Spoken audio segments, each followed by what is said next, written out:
Everybody's talking to Paul. I hear every word they're saying on my laptop, on my phone. When life seems a constant battle, I tune into Earnest Prattle. It will brighten even your darkest day.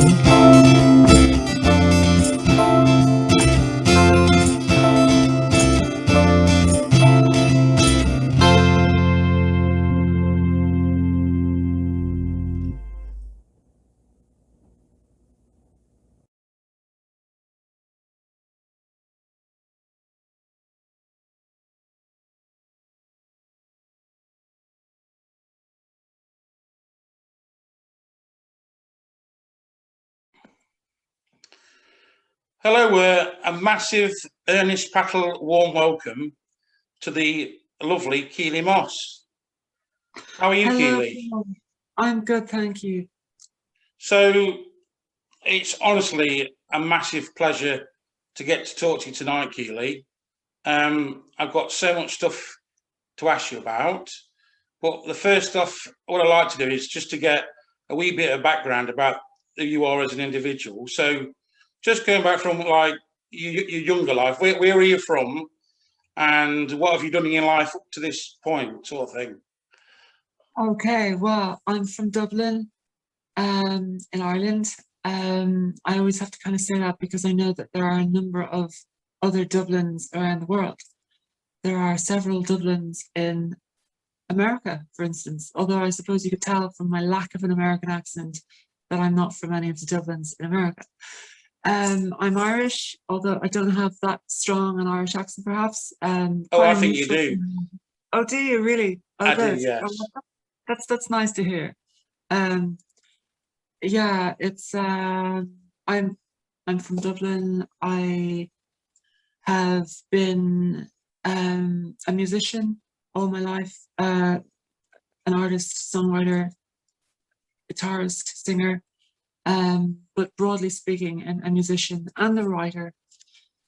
I've been publishing a blog entitled The Keeley Chronicles for the last 5 years.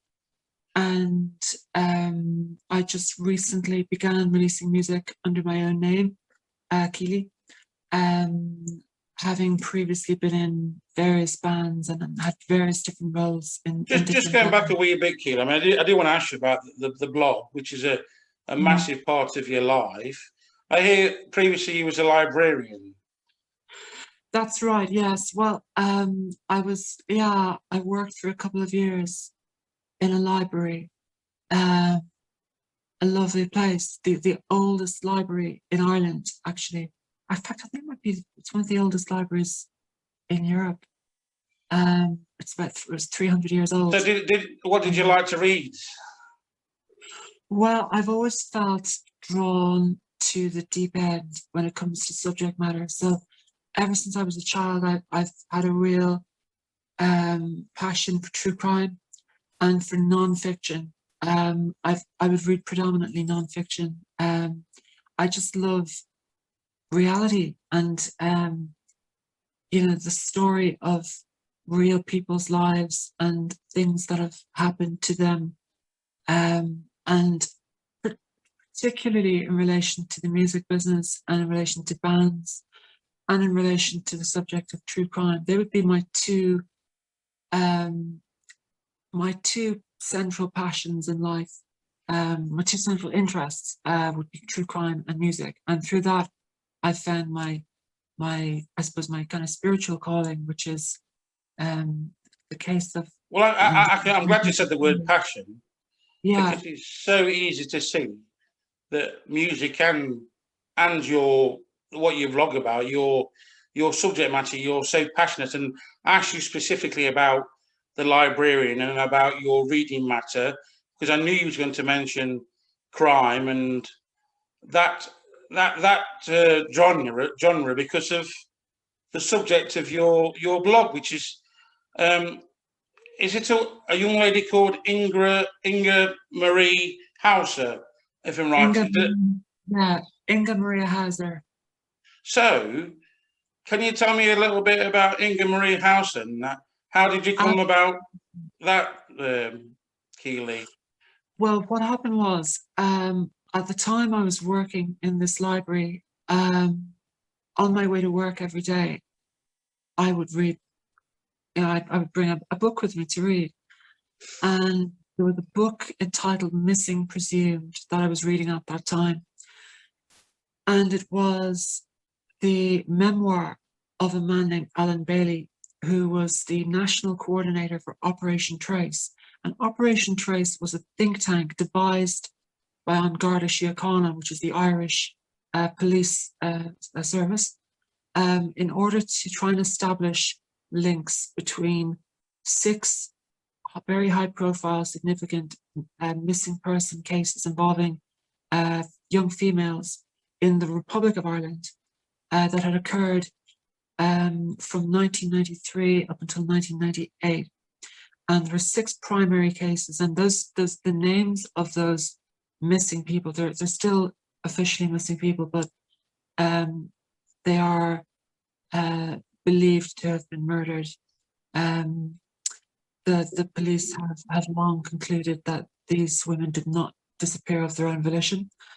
So those women's names are practically household names in the Republic of Ireland, certainly. Annie McCarrick, Jojo Dullard, Fiona Breen, Fiona Pender, and then Fiona Sinnott, and let me see, that's 1, 2, 3, 4, 5. And Deirdre Jacob would be the 6th of those kind of really most notorious cases. So the book was really written by this detective, basically, looking back at his work on this as part of this think tank. And through the book, he discussed each of the respective cases and how the investigations were approached and how they were reinvestigated, and what their findings were and what the outcome was. So you had these 6 cases take up the vast majority of this book, and I'd be reading this on my way to work every day. And towards the end of the book, the author decided to include a kind of a compendium of additional cases that had fallen under the remit of Operation Trace eventually, because as Operation Trace expanded, because, for example, there were criminal profilers that they had enlisted to advise them on best practice, and they had been advised to bring other cases under their remit because they felt that there may be links with other cases that had not been identified. Okay. One of those cases that was advised, that Operation Trace were advised to look into, was the case of Inga Maria Hauser. Now, this was a case that had occurred not in the Republic of Ireland, in Northern Ireland, and quite a degree of time before the kind of 6 landmark cases that Operation Trace was set up to investigate. So the investigating team were originally, slightly skeptical as to whether there could be any link or what would be the purpose of actually bringing in Inga's case into the under their umbrella. But they were advised that it would be a worthwhile thing to do, and thereafter they set about contacting was the RUC at the time, and obtaining their permission and their cooperation in providing An Garda Síochána with the case notes, basically all of the investigative material that the RUC had stored over the course of their investigation since 1988. So it was, Inga's case was only given maybe 5 pages of the book towards the end, but that was the one case more than any other, not only in that book, but in my entire history, my entire life of reading true crime, that just grabbed me and wouldn't let go. And 5 years on, it still hasn't let go.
it's an amazing thing. And you started writing the blog, and apparently it went quite viral.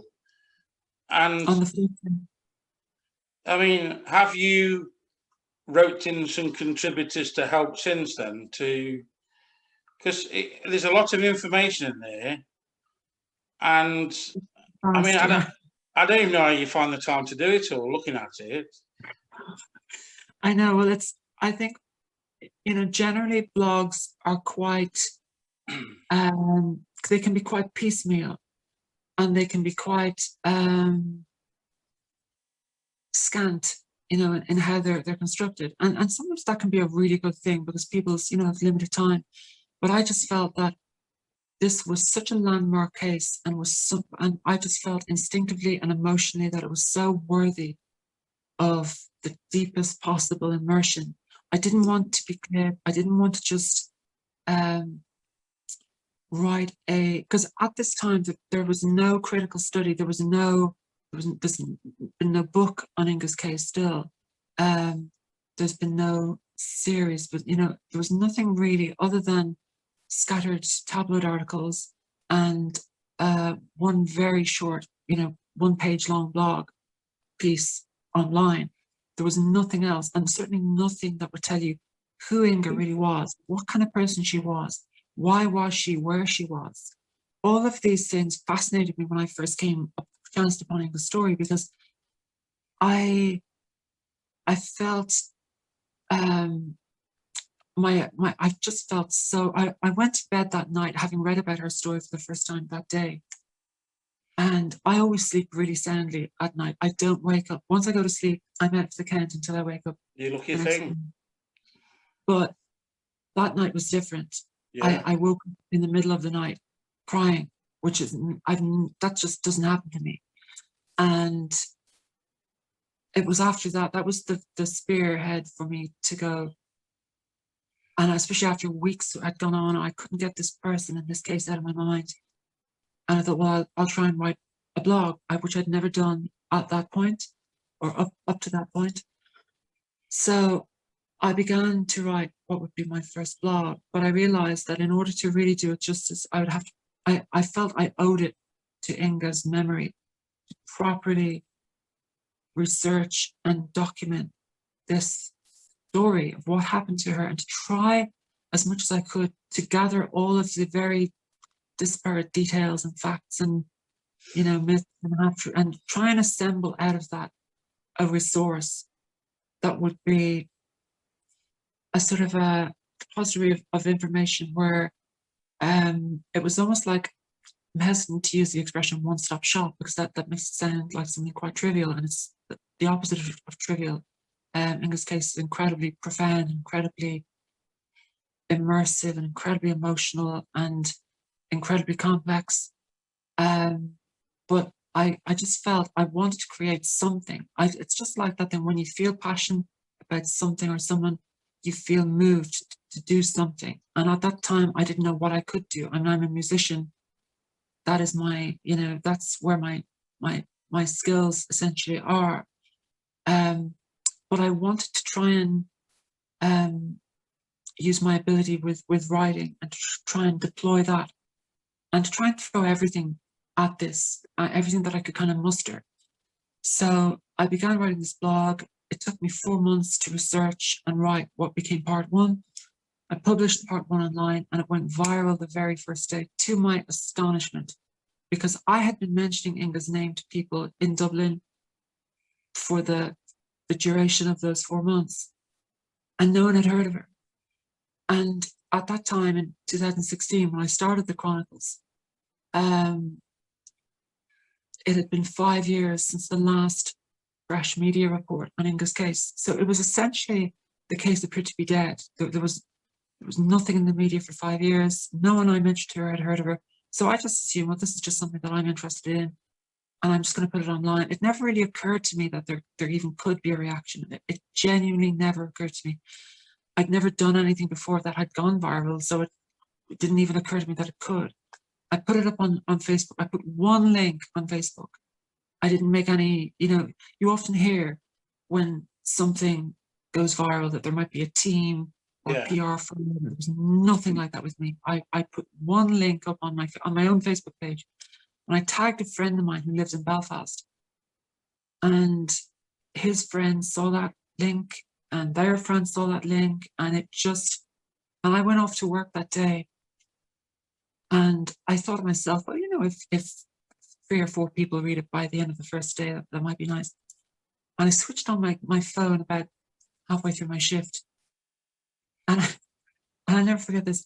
It said 3,712,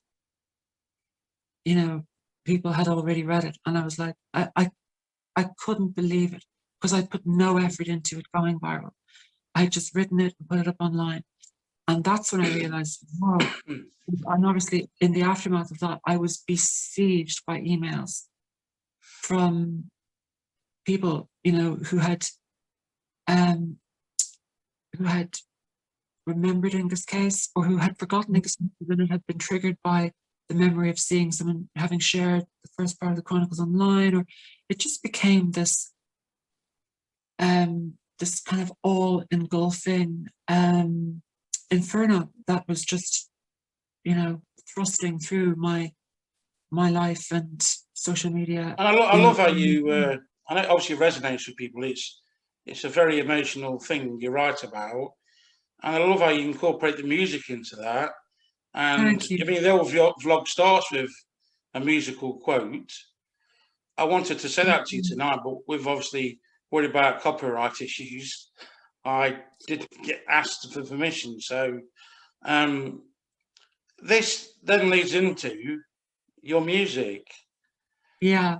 Because I understand your songs to date are the same theme. It's as almost if you're a concept artist Exactly. talking about in keeping Inga's memory alive. Absolutely. And you're she's living her life through your experiences in your music. So yeah. How long have you been playing music, Keelan? And how have you got to where you are now in regards to the music? Right. Well, what happened was I, as a teenager, I fell in love with the Smiths, and that was my starting point. That was friend for life, Keeley. Oh, absolutely, and I'm delighted to be speaking to a fellow Smiths. Handsome devil. Oh wow, nice! I love it. I would love this place because I have a Smiths mural just right there. Yeah, basically as a teenager, up until that point, I suppose I was kind of striving for direction unwittingly. And from the moment I heard the music of the Smiths, I was so awestruck by how fascinating it was, by how great it was. I couldn't work out how it sounded the way it sounded. And it was so lyrical and so intricate musically. And can I make a confession, Keeley? I didn't know that you was a fan of the Smiths, did I? Wow. Because people tend to think are roping friends who love the Smiths, but that's in this instance, it's a complete coincidence. That's amazing. Wow. Yeah, because basically the Smiths were my year zero musically. I discovered everything through them. So the bands they influenced, the bands who were influenced by them, their contemporaries, everything was, my starting point was the Smiths, because I didn't have a father around growing up, and I didn't have any older siblings, and I didn't have any cool relatives who had a clue about music. So I had to do all my kind of, how do I say, kind of wandering in the dark, in the dark.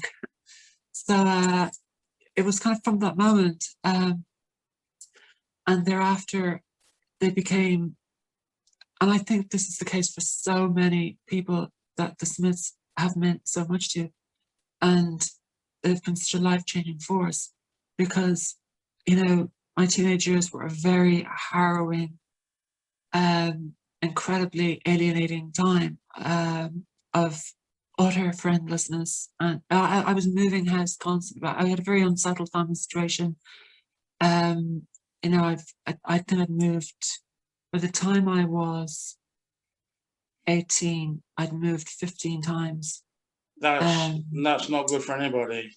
Yeah, so every time I would, try and make friends somewhere, I'd have to move again. So you can only move house and move school so many times before you find yourself in a situation where friendships are already formed, the cliques are already in place, and you're arriving into it as very much an outsider. And that kind of coincided with my falling in love with the Smiths, who were completely unknown in the very harsh, brutalizing environment that I ended up going to school in. And it was an environment very much akin to that depicted in the Headmaster Ritual. Although Which you play a very good version of, Marta say. Oh, thank you very much. Thank you very much. That's right. I've seen that on YouTube. A quick plug there. Need to check that out. It's fantastic. Thank you very much. Yeah, that was, I just played that in one take on the spot, and that's part of a series called Keeley's Lockdown Rockdowns, which I've been filming ever since we went into lockdown here in the Republic, because we've had a very stringent lockdown in the Republic of Ireland, where it's been pretty much constant all the way through since March of last year. We're now in May, so 15 months pretty much of just locked indoors. And I live on my own, and I don't have TV, very much just music. So yeah, so it was just a series that I devised as a way of kind of reaching people and trying to comfort people as well by singing songs to them that they actually might know. Because prior to that, I'd only ever been really interested in singing my own songs. I just never saw the point of covering other people's songs when I thought I could cover my own. So where did you go from? And I mean, there's also this passion in music, and where did you go from listening to music to actually singing and playing? What happened was, as soon as I heard the Smiths, that gave me the impetus to want to learn an instrument. And it was Johnny Marr's guitar playing that entranced me so much that I gravitated towards the guitar and started playing. I learned my first 3 chords from a musician that my mum kindly hired to show me a few chords, and I just taught myself completely everything thereafter, just kind of just intuitively kind of picking it up and just exploring the guitar as much as I could. And then the next logical step on from there was to start writing my own songs, because I just felt a real burning kind of urge to write and to create and to express myself through the medium of songwriting. I felt I had something to say, and as a young, teenager who felt very adrift and alone, and at that time it was a sort of a sonic solace. So all I really had as a teenager was music, because I didn't have anything outside of that. I was very reclusive, and I lived in a very rough area, and I went to a very, very, very brutal school. I'd have been your friendly fan, knowing you then. Oh yeah, thank you. Well, if that's the thing, it's one of the remarkable. Could I be your friend now, please, Keeley? Absolutely, absolutely. Well, the thing is, in the years since, I've met so many people who my connection with them has been cemented through a love of the Smiths or through a love of indie music. Keeley, we need to get you the Mozarmi meet next year, get you playing on stage. Oh, wow. Well, wow. I'm on number 1 on the guest list. Julie Hamley runs the event. We're best mates. So obviously it's everybody from all over the world goes to that one pub in Manchester, Starngarter, and there's usually a tribute act. We need to get you on stage with your bands. Thank you very much. Well, we need to sort something out. We do. I'm actually really looking forward to playing in. See, the thing is, I've always felt, ever since I was a very young child, even though I am Irish, but I've always felt a real spiritual kinship with Scotland and England and Wales and Northern Ireland. I've just always felt a real, I suppose, musically, culturally. As a child, in Ireland we had all of the English TV channels here, and I would watch the English schools programs in the morning. And I became, I think a lot of Irish kids are very influenced by American culture, which I never Yeah. was. I've always been influenced by British culture, predominantly because, you know, that's where all my favorite bands are from, and even my favorite American bands are all influenced heavily by British bands. I just think that there's a quality, and especially in Northern English music and film and literature, there's a realism, there's a depth and a grit and an honesty and all of those qualities that you get. Kitchen sink dramas, black and Yeah, white. absolutely, all of those, and it's something that is very much tied in with the Smiths and that kind of iconography, and the subject matter, and obviously Sheila Delaney and you know, Taste of Honey and all of those things. So yeah, I think I've always felt that connection with the UK, and it's another reason why I feel such a you know, I keep saying this word spiritual, but a spiritual connection with Inga, because, you know, the last week of her life, which was the happiest week of her life, where she travelled throughout the England, Scotland, and onto Northern Ireland. And she was on her way to Dublin on the night when she was murdered. And you know, just all of those places where she visited, as she unwittingly made her way to where she would have her life stolen from her. To me, they're precious places because they're kind of imbued with her spirit to a certain degree. You know, there has to be something, you know, when someone, you know, someone as potent, as much of a potent character as Inga was, and as much of a charismatic presence that she had. And I say that even though I never met her, because her memory, her essence has survived 33 years of silence, 33 years of her absence from the earth, 33 years of the world hurtling ahead without her. And yet we're talking about her right now.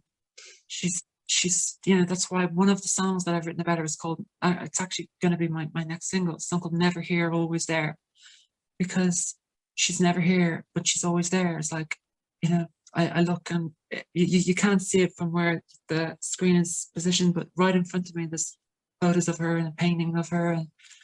And whenever I go into Dublin city centre, which would have been where she was headed, you know, Inga, on the night that she arrived in Northern Ireland, she was heading south. She needed to go south in order to get the ferry over to Wales, in order to meet her school friend in Wales, in Cardiff, which was the whole point of her backpacking trip in the first place. So Dublin would have been her next destination. She was going to go through Belfast and onto Dublin. And she thought that was where she was headed, where in actual fact she was being driven in the opposite direction to where she would end up losing her life and her body being dumped in Ballypatrick Forest, which is in County Antrim, very northernmost tip of the island of Ireland. But just knowing that she has endured, and that is what I wanted to do more than anything else with the creation of the Keeley Chronicles blog, and with all of the songs that I feel inspired and moved to write about her, and about her case, because it's like it's all I can do, and you know, like I could write songs about myself, but I wouldn't see the point, because I already have a voice. You know, she doesn't have a voice. Her voice was Well, she does have a voice. You're her voice. Oh, thank you. I mean, I'm getting a little emotional myself listening to you, because I'm stunned by your passion for keeping this memory alive. You put so much into it, I can see. I'm so pleased that I did read recently the band's got a record deal, and That's right. sorry, That's Keeley, right. setting me off now. Well, No problem. you did so many amazing songs. Is it The Glitter and the Glue, and you never made it that far? And Yeah, that's right. both songs are absolutely amazing. And I was Thank you listening so to much. You Never Made It That Far earlier, and I can see the subject matter in my mind, and it is very emotional. It's a very dark song, and it's quite difficult to listen to when you know what the subject matter is talking about. So I'm absolutely made up for you that getting a record deal, you're going to be able to get these songs out and about in the open and share this memory with everybody else, because the amount of time and passion you put into it, you deserve to get as much, as much, play as we can give you. Thank you so much. I really appreciate you saying that. Yeah, Have you got an album lined up as well? yes. Next year, basically over the last 2 years, I've been recording my debut album. My debut album under my own name, and it is a concept album all about Inga's life and Inga's legacy. And I've been recording it with my producer Alan Maguire for the last 22 months, and it's set to come out next October. In the meantime, there'll be a couple of EPs and singles and various other releases. But you alluded there to the record deal. Yeah, I'm absolutely just overjoyed and incredibly proud. You deserve it, Keeley. Thank you. I mean, it looks like you've invested so much into this that you need a bit of a break, and I can tell it's the most important thing to you personally. Have you ever had any connection from Inga's family at all, or have you? Yeah, I have. What happened was, one of the things that came out of the blog having gone viral, it's gone viral several times, but the very first day that it was published, when it went viral, one of the things I was most excited about was the thought of communicating to Inga's mum that Inga hadn't been forgotten, that the reaction from the general public was so warm and so positive and so feverish, because I was aware that back in, as part of my research into Inga's case, I had read the transcript of an interview that Inga's mum, Alma Hauser, had given in 1989, the only occasion that she was in Northern Ireland. On the 4th of March 1989, she assembled with Inga's dad, Joseph, at Maydown police station, which at the time was under the jurisdiction of the RUC, and alongside Detective Chief Superintendent George Kasky, who was a detective who was overseeing Inga's case at the time. She made an appeal in German because Inga's mum and dad didn't speak English, and it was translated, this transcript. And one of the things that Alma, Inga's mum, had said was that she hoped that the people of Northern Ireland do not forget her daughter. And when the Chronicles went viral, when the Keeley Chronicles went viral the very first day of publication, which was the first that I became aware that Inga's case was such a big deal in Northern Ireland, and that it had, that so many people still remembered it, and so many people still were so passionate about it. And it just, I suppose, it needed something, and the Chronicles just turned out to be the thing to kind of unify all of that disparate interest that was there, but it was dormant. And it was just, I think, like the Chronicles kind of became like a focal point, like a forum for everything to kind of gather around. And I tried to use the Chronicles and the you know, being in that position to try and almost utilize people power to try and channel it in a positive way, to try and hopefully make a difference in Inga's case, and to try and advance the investigation or put pressure on certain people who would be in a position to assist the inquiry, or just do whatever I could, you know, think of to try and, you know, see if I could try and make a difference with this one case. Because that's the thing, it's like other true crime bloggers or other true crime podcasters, they generally, they write about a different case every week or every month. And when I started the Chronicles, I thought, well, Inga's case would be a wonderful thing to do for the very first part. But I had no idea that 5 years on, I would still be on first part, the first case, the first person. And at the stage, I will never write about another case. I will never, because for two reasons. Number one, Inga means too much to me. I couldn't bear to move on. Like, you don't move on. You know, she gets under your skin. John Dallett understood this. Anyone who works in Inga's case, I think, will have a grasp of this. She gets under your skin in a way that nothing else does. And I always call it like the Inga factor. And the other reason that I felt like I could never take on another case or blog or write about any other case is because it does involve such an emotional investment. You know, it's not something you just pick up, write a bit about, and then forget about it for a week or a month. It's with you 24 hours a day. It's on your mind all the time. You have you know, this, it's just so many kind of dark nights of the soul when you're reading you know, archive material, you know, doing what I do, and because the Keeley Chronicles is so much more than just an investigative blog that's concerned with just the case or just with the grim details or the gory details. I wanted it to be as much about Inga's life as it is about her death. I wanted it to be as much about Inga as a person as any of the really horrendous details. Now, obviously, it's very factual, and it has to be.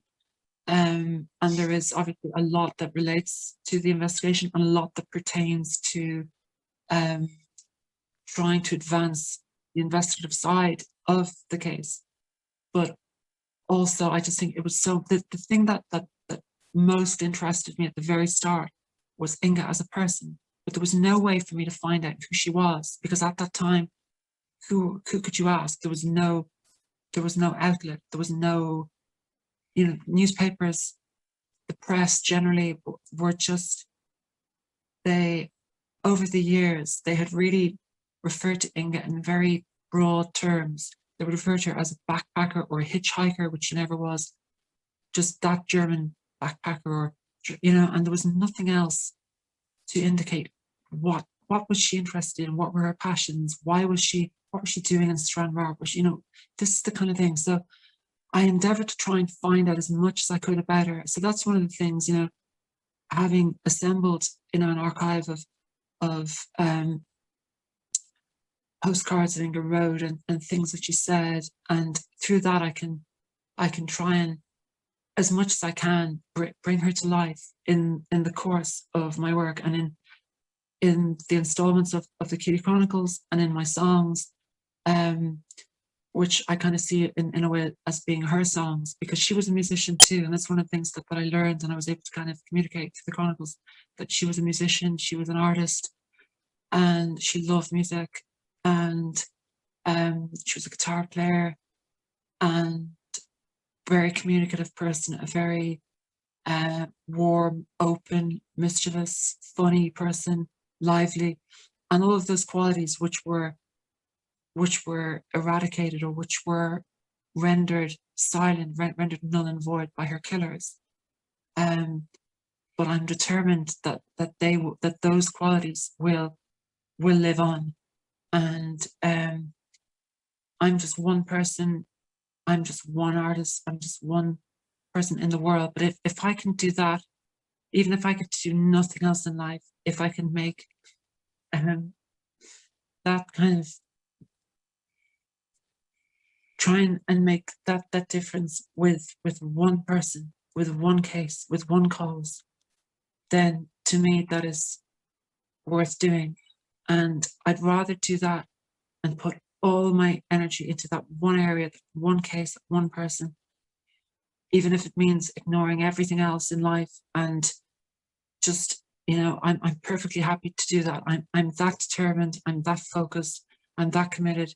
I think anyone who reads the Keeley Chronicles, or anyone who even sees it, never mind reads it, sees the depth of research and the depths and the lengths that I've gone to, the lengths that I feel Inga has inspired me to go to, or the lengths that I've felt inspired to go to.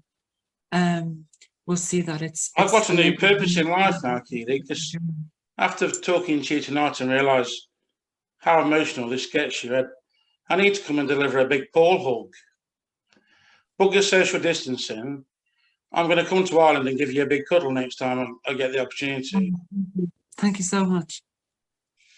And what I want to add for the viewers as well, I'm going to add a link to the Keeley Chronicles, to the vlog, and to the comments, so everybody can share your writings, which are amazing. Like I said, I've only just sampled them, but you write with so much emotion, and it's very comprehensive. There's a lot to get through, but I would recommend it to anybody that's watching.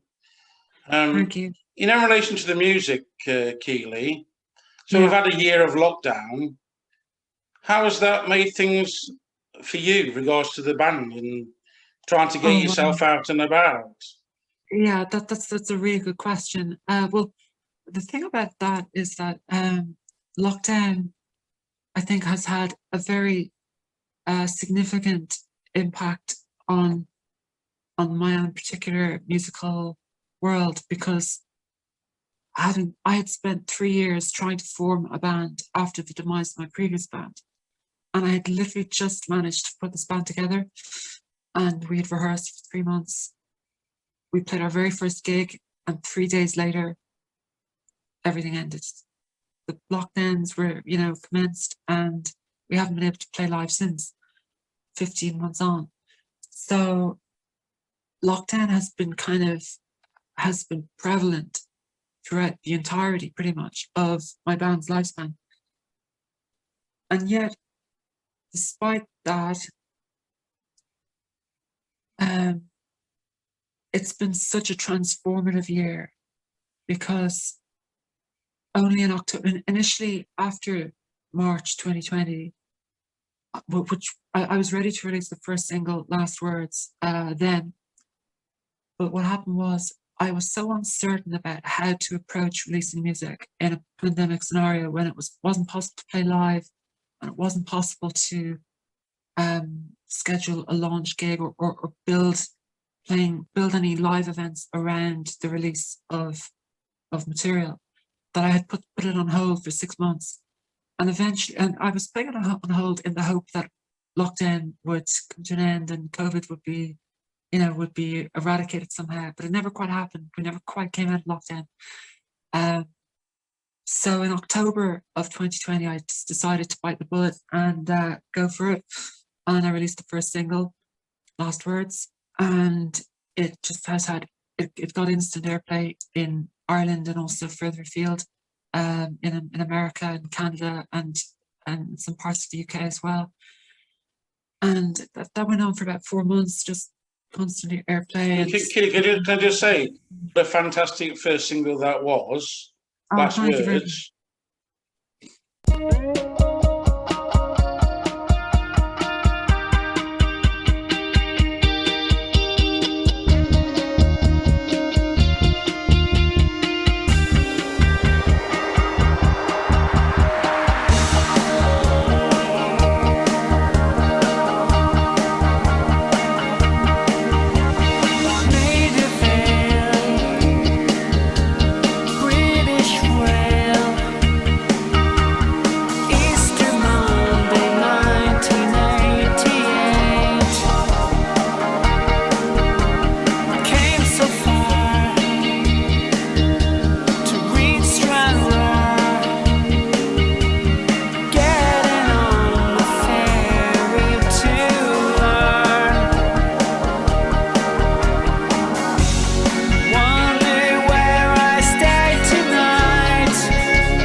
So Keeley, you was talking about your first single, "Their Last Words," and we're exploring the difficulties of trying to make music and put music out during COVID.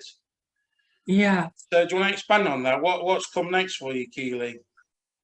Right. Well, after releasing Last Words and being completely overwhelmed by the reaction at radio, because especially because, I was working completely independently with no radio plugger, no PR firm, no record label, no management, no funding, no grants. I was doing everything myself, and it was a debut single. So it's even harder, when you don't have a sort of an established, string of releases or I can imagine. longevity. So I was starting from scratch and doing it entirely alone. So I was really blown away, and especially as well because Last Words is such an unusual song. It really is. Like the subject matter is really strange. It's the only.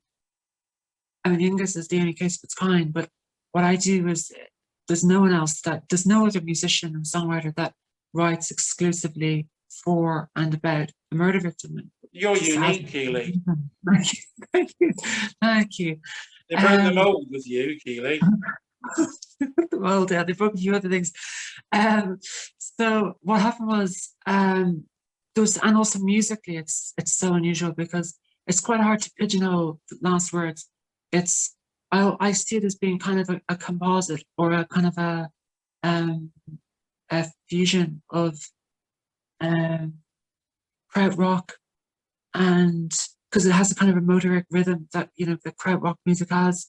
Yeah. And then it's kind of a bit of a post-punk feel, and it's electronic, and then it's kind of indie rock, and it's got kind of a dream pop element as well. It's a really I love it as a record, but I remember when I was releasing it thinking, what is anyone going to make of this? Because it is so unlike anything else on Irish radio. And the thing is, Irish radio can be quite conservative, like all commercial radio, all daytime radio. I mean, Irish radio is actually, I think, it's a lot more receptive to different artists and different styles, which is wonderful because it is possible for someone who's maybe just a more left field to actually penetrate the mainstream in Ireland. I think it's easier to do that here than in the UK. That's my understanding of it. But it just really surprised me because I was kind of thinking, well, it's going to be, it's so hard to pigeonhole what that song is because it's such an amalgam of different styles and sounds. And lyrically, if you look at the subject matter of other people's songs are people singing about love or singing about themselves. And I'm the very first line of Last Words is Maid of Vale, British Rail, Easter Monday 1988. It's another world. It's another world. Like I always see Inga as being like. Well, I'll tell you what. I think Morris would be proud to pen that opening line. To be honest. Yeah, well, that's the thing. That was one of the reasons why I felt such a kinship with the Smiths and with Morrissey as a lyricist. Certainly, especially in his Smiths era. Well, with your follow-up, Glitter and the Glue, I can sense a jangle like a Smiths tune in that song. I can make a connection. For sure. Well, I mean, yeah, there's like the Glitter and the Glue was much more of a direct. It's more of a rock record. I mean, it's much more of a guitar record. Yes. My Last Words features guitars, sparingly, and there's an arpeggio in Last Words that I play towards the end of it, and there's quite a kind of a fuzzy psych rock section in it guitar-wise, but guitar doesn't dominate that song as it does the Glitter and the Glue. The Glitter and the Glue is an absolute stomper. It's quite a glammy song, like it's kind of a glam rock, post-punk, head-on collision. But the guitar is very much to the fore. We don't need to pigeonhole it, it's just fantastic music, basically. Oh, thank you so much. Somebody once said to me, there's only ever two types of music in this world, and it's good and bad. So yours is in the good category by far. Thank you so much. Well, the thing with the Glitter and the Glue I'd released it as a double A side single with You Never Made That Far, partly because to try and give it a very different sonic, like a different, to sort of indicate the sonic scope of the project, because I kind of wanted to show that there's two very different styles and lots of other, there's just more kind of depth sonically. Because I didn't want anyone to hear the glitter and the glue and think that that was all there was to Keeley or to hear. You know, You Never Made It That Far, and that was all there was. I think hearing both those songs, they realise the diversity, hopefully. But when that came out, and I was quite worried about the reaction to that, because at that stage, Last Words had been a radio hit here for 4 months. And I was then I was faced with the prospect of following it up, and I was thinking, well, this next single that I'm planning to release is so raucous and quite, you know, it's really quite brash and explosive. Like the guitars are wild. It's a musical slap in the face, but it's fantastic. It gets you going, honestly. Exactly. Yeah, that thank you. Well, it's one of those songs, a bit like London by the Smiths. Yeah. Last, it's this ferocious furnace of sound, and I love that. But I was a bit apprehensive about how radio might take it, because I'd had a lot of support from radio with Last Words, but fortunately it's had just as much airplay, if not even more airplay than Last Words. And You Never Made It That Far has had a lot of airplay as well, and also in Canada as well. So it was as a result of that this record label, Dimple Discs, got in touch with me. And from the moment they got in touch, I mean, there was no other place that I was going, because I was doggedly just, you know, being my own record label essentially, but I was aware of my limitations and the amount of time that I was spending flat out working at doing PR or radio plugging or social media management. And to really do it effectively, you have to do all three. It's too much work for one person to do. So to be approached by a label, it was really great timing, but it was particularly that label and the pedigree, the caliber of artists that they have on their roster. Cathal Coughlan, my favorite living lyricist, formerly of Micro Disney and Fatima Mansions, The Undertones, legendary punk band, probably one of the foremost proponents of punk rock music, along with the Pistols and the Clash, who they toured with. And then Jackknife Lee, obviously he's produced U2, Snow Patrol, R.E.M. And not only that, but the fact that the label, as I came to learn, had been founded by people who were steeped in indie values, who they had worked at Rough Trade for many years, worked for Mute Records, they'd worked for really legendary indie labels, and they understood, they had an understanding, an innate nous when it came to how to try and advance an artist's career in terms of, you know, music business, but also proper indie values and quite kind of, you know, left leaning in indie values, which is what the Smiths were originally all about. So all of those things combined, it was just a natural fit. And to be, you know, to be a label mate of someone like Cathal Coughlan, who is a hero of mine, it's just amazing. And they, in the short time that we've been working together, the label have been absolutely brilliant. I couldn't ask for more. I feel you're on the precipice of something big here, Keeley, because I've got a feeling about you. And what with my considerable weight behind getting as much radio play for you this end as well, I've been on to all my DJ friends. I've got 3 radio stations looking at your songs at the minute. So I'm completely free of charge, by the way. All I ask for is a kiss at Christmas, Keeley. Oh, consider it done. Consider it done.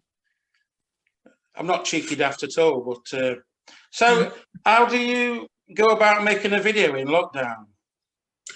That's a great question. That was something that I was faced with. It's like, how do I deal with these limitations? You know, we weren't really allowed outside of a 5-kilometer radius. Lockdown was really extreme in the Republic of Ireland. So what happened was, I'd already filmed the footage that I used for the video of Last Week, which depicted a car journey backwards because I wanted to depict a journey backwards through time to mirror Inga's journey in the opposite direction to where she was intending to go on the night that she was murdered, and also what I'm trying to do, which is essentially I'm trying to get back to the year 1988 in all my work. I know it's impossible, but it's like my head knows it's impossible, but my heart can't be told. And it's like, I'm trying to get back there because that's where she is. And we're moving forward, you know, we're moving further away from the past all the time. And I just feel that we're in danger of kind of losing touch with, as much as I'm a big fan of modernity and progression and moving forward and all that, but I've always had a hang up, a real spiritual sort of a nagging sensibility when it comes to the past. I'm fascinated by certain eras in the past, like the 70s and the 80s and 90s, particularly, and the late 60s, but especially that period of the late 1980s and especially 1988. I just have a thing about it. I'm kind of obsessed with it. So there's that as well. So fortunately, I had the footage for Last Words already filmed when we went into lockdown. The video for The Glitter and the Glue was a little trickier because how would I film a video stuck inside these four walls? But help was at hand because I had a medical appointment in London that I was given special dispensation to travel for. And while I was making my way, I arrived in London on the tube very late at night because I'd insisted on traveling by ferry and train. I have a thing about ferries and a thing about trains, and also for ecological, environmental Okay, reasons. yeah, I get that. But I have a thing about, it's partly due to Inga and partly due to I just love traveling by train and traveling by ferry. But because of that, I arrived in London very late at night. It was 1 o'clock in the morning, and arrived in Euston Station, which was one of the stations that I knew Inga had been in. There's only two stations where I knew she'd been in. One was Earl's Court and one was Euston. And I arrived in those two stations that night. And I thought, how perfect would it be if I were to film being in these stations? Because it's the only chance I'll get for the, So you thought about over- it. What an amazing connection. Yeah, yeah. So what happened was I shot the video for The Glitter and the Glue, the 3 minutes that it or the 2.5 minutes that the song lasts. In the tube. Yeah, it was shot all in one take. There was no retake. I didn't even. I was actually apprehensive about even being there because there was nobody. It was the height of COVID in London, and I was there with my mask. I was completely ill. I've never. It's such an eerie experience when you go to the busiest tube stations in London, the busiest metropolis in the world, and you find Euston Station and Earl's Court completely bare. And that's one of the things people keep asking me about, fans, and people keep asking me about, how did I manage to shut down an entire tube station or two tube stations? The fact is, I didn't have to do that. They were completely bereft of people. So I just filmed what I saw on the underground. And how it ties in with Inga was because on the 3rd of April 1988, Inga had written in her diary, I am totally entranced by London. She loved London, and she'd spent 3 days in London at the start of her backpacking trip. And, I just feel that London is there's something about the freedom and the openness of London and the global village that it is would have really appealed to her. So I thought, how ideal, this song that's about her, if I can film a video or film a clip for the song on the London Underground where I knew she had been in these two stations. And then it turned out, because there was nobody there, it was like a visual metaphor for Inga's absence. So it just all tied in together. It was an amazing thing. So next year you've got an album coming up. That's Now, right. I'm going to be a bit cheeky, and I've got a suggestion for your album, your cover art. Okay. it's got to be a picture of Inga, surely. That's exactly it. Because I look at the Smiths, and the Smiths cover stars were all historical artists or actors or people that meant something to Morrissey. And there's only one person I can think of that means quite a lot to you, straight off the bat. It's got to be cover art, Inga, for the album next year. Absolutely, it is. Yes, it's a very special photo of Inga that I'm looking for. And so we need to go flat out to get that as high in the charts as we can. Oh, thank you. Well, I feel at the moment like I'm on the crest of a creative wave. Like I'm recording in the studio. I'm recording in 2 separate studios simultaneously. I'm back rehearsing now with my band, and now I'm obviously working with the label. We're in very close discussions every day, and more people are coming on board in terms of people being really supportive at radio, people like yourself, people who are really passionate about music and who find the story quite inspiring and quite interesting, and the spiritual element, which is unique. So I think overall, I'm really looking forward to when the album comes out, because the album is very much it flows in an arc, and while there are flashbacks and flash forwards, it is essentially it's fairly linear progression through this entire life story, telling us, and there's a lot of details in there that people wouldn't even know. I think your first album is going to be unique, and it needs to be you, and that's it. But in the future, if you could collaborate with any other artists, who would you like to work with? That's a great question. No one has ever asked me that question before. I've been interviewed a lot of times. That's a really good question. Okay, I have an answer. The artist I would most like to collaborate with, because I think she is.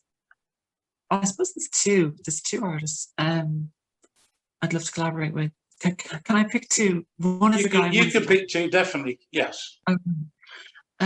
One would be Cole Coughlin, because I think he's the best lyricist in the world, and a lot of the Micro Disney lyrics I've actually referenced in installments of the Chronicles, and that's one of the things that you picked up on. There's a lot of musical reference, a lot of reference to the Smiths and New Order and Micro Disney and all sorts of bands, where I felt a lyrical phrase was relevant to that particular installment or that particular chapter in relation to Inga's case. Even though the songs that I reference in it aren't written about Inga, I feel that they really mirror aspects of her story or aspects of the case or of what happened. Or so I'd love to, hopefully someday maybe get to collaborate with Cathal, and obviously being on the same label, that is, and we share the same publicist as well, which is another lovely honour.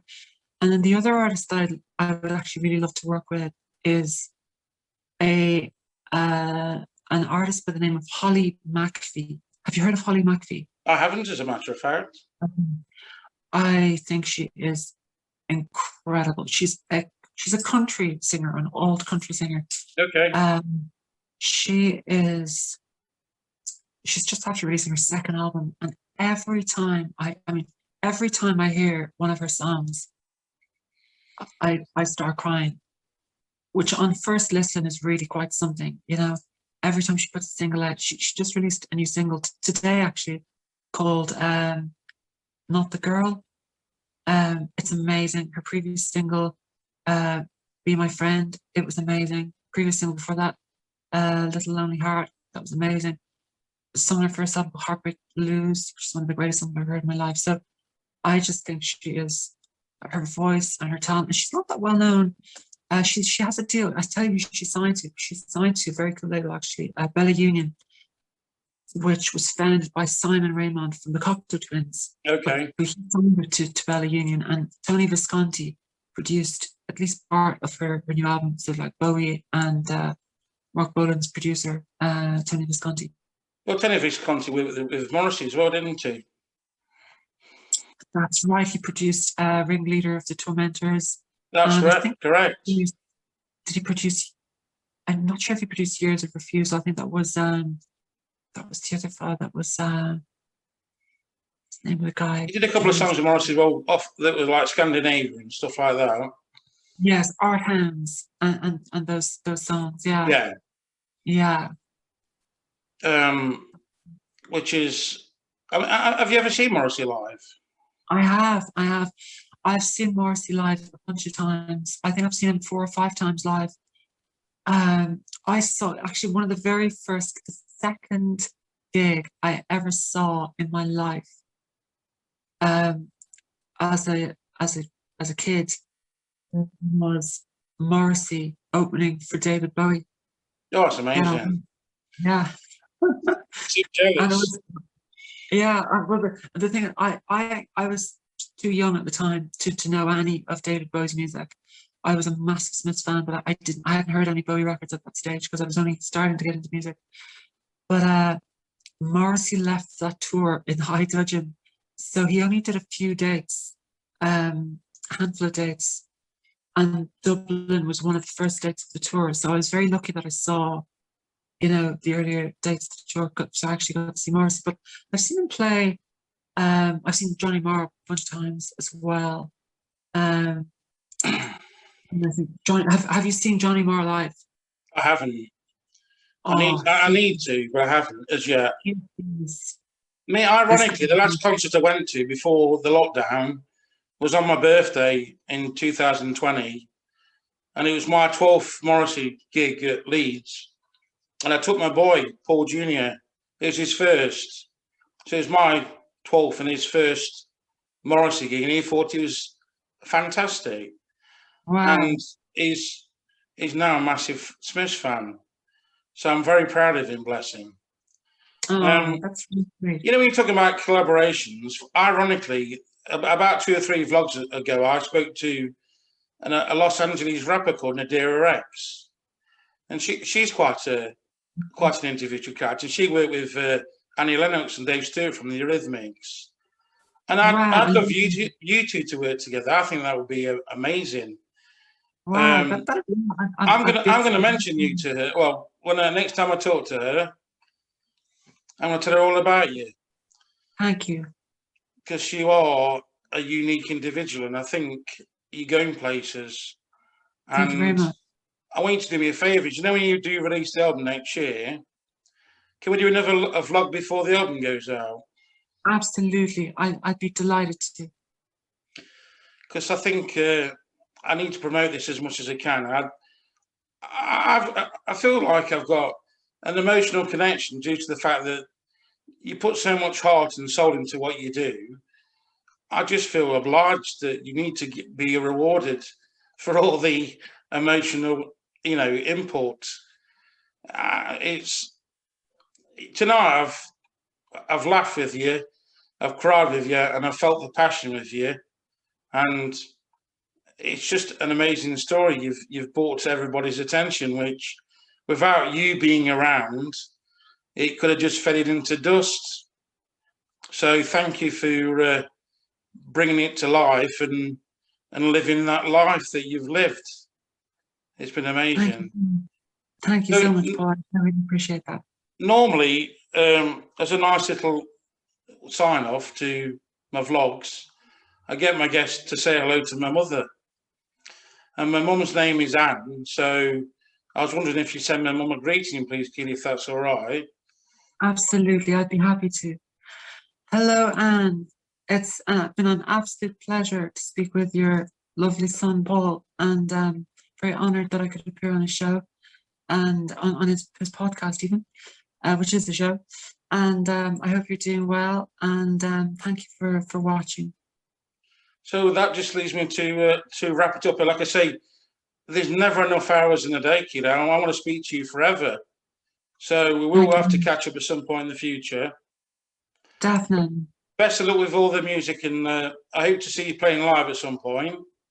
Oh, definitely. I'll without a doubt. I mean, that's one of the things. You know, there'll be UK dates. I've already received offers to play in London. So, without a doubt, I think next year particularly, I'm looking to try and play in and around the UK as much as possible. before we finish, we'll have you at Glastonbury. Don't worry, Keeley. Oh, that would be a dream of We've got dreams. big things planned for you. Bless you. Thank you very much. Keep on being you and keep on making everybody smile. You're Oh, an inspiration to everybody, Keeley. So keep it up. thank you so much. So thanks a lot, Keeley. I'll just say bye-bye for now. Bye bye, Paul. Cheers. Thank you, Keeley. What I like, what I meant.